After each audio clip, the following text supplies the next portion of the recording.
Magluto tayo ng fried chicken at ipamimigay natin sa mga bata. Bless and love.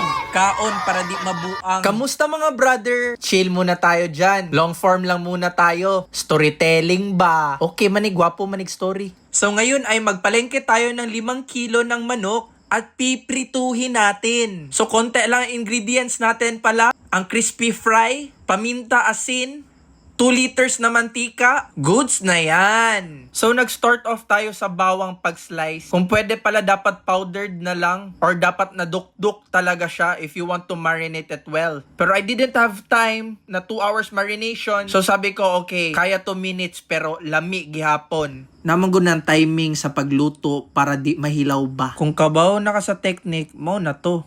Pero bitaw bay, goods kini manghatag og pagkaon uy. Ako gani na addict na gani kong mga sigig hatag no. Tapos for the content, buhi ta, nang hatag ta with consent. Paldo brother. Buenas. Pagcore. Balanse. So konti lang talaga yung gamit ko na ingredients guys. So basic lang. Ang importante dito is yung temperature ng pagkulo mo sa oil. At ngayon, pinapag-marinate ko na yung bawang. Pero feeling ko hindi talaga magdikit ito compared nung pag-i-crush ko talaga siya. Pero sige lang. At nilagyan ko pa ng paminta. Then mix evenly, properly, accordingly. Sulod sa matrix. Then bali 5 pakete ng crispy fry.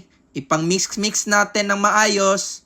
Yan na yung parang panlasa niya sa labas. Ewan ko ba kung legit goods ba to bay? Mukhang synthetic man. Sunod siguro maghanap tayo na mas natural. Natural ba para sa nature? Mas balanse man gunang nasa nature. Dili man ta robot. Basin ikaw, robot ka. Amao ba, brother? Asa man nagikan na imong storya? Sa storya storya lang. Sa among jamming ni sister. Mao maning long form. Believe in yourself. Kay kung wa kay believe sa imong sarili, wala kay maingon. Believean ako sa mobile, oy. So, ipang mix na natin yung chicken sa crispy fry. Pag feeling mo na deep na lahat, nipilit na sa panit, then goods na yon, separate mo na dyan. Bahala ka na, ikaw na balanse dyan, tigulang na ka. Wa naman ka nagpatutoy. So, ngayon ay paglalagay natin yung buong mantika. Bali 2 liters ito. Pero kasi sayang, one time ko palang naluto. Ulitin ko pa to. I-reuse ko ba? And then, ipaghuhulog natin yung manok sa mainit na kawa. Inahinaya kay basig matalsikan ka. So, ayan, malapit na talaga maluto. Mamimigay na tayo. So, pagkatapos, ipaglalagay natin sa strainer yung mga fried chicken para malabas yung oil. Ayun excited na kayo ang nawong sa manghatag.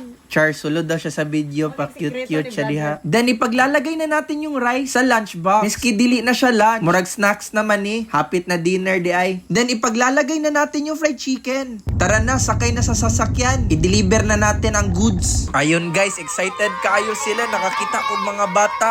Sakto ni gawa sila sa eskwelahan. Sakto ni sila, mga 15 kabuok. Tapos kailan na sila sa kuabay kay like, saon man ta na. Daghan makitag na po sa social media. Sige man tagka-viral na. At least karon kaning ka-viral na to, pang binutan. Butan ba kay naa na ba tay sister basig layasan ta ni sister magsige kag minaro dera brother. Sister love mo pa ako. Yawa gi katawan ra ko bay. Mura naman naliki po ni si sister. So basta malinis natin yan pagbigay yung mga pagkain natin guys, diba? Sabi ko pa mag-hi kayo sa video. With consent yun kaya nag-ano man sila. So, yun yung importante guys ngayon na ko. Madami ako na-learn sa pagiging vlogger ko ba, yung pagiging famous ko, yung pagiging goods ko, yung pagiging bad ko sa tingin ng ibang tao. Pero joker lang man ako. Kung na-hurt ka ba, pasabot nun, waka sabot sa joke. So, pero mag-sorry lang ako sa mga na-hurt kay na-hurt man gihapon mo bisag joker ko. Pero dapat kasi hindi ka masyado mag-hold on sa mga belief mo na religion, somebody have mga belief and ano dyan. Kaya ako bay, wala masyado ako, kaya ako hindi masakit man yung heart ko bay. Kaya hindi man ako bay, kulang man ako bay. Kanang wala man masyado ako. So, bless and love. Sana may natutunan ka sa video na to and kaon.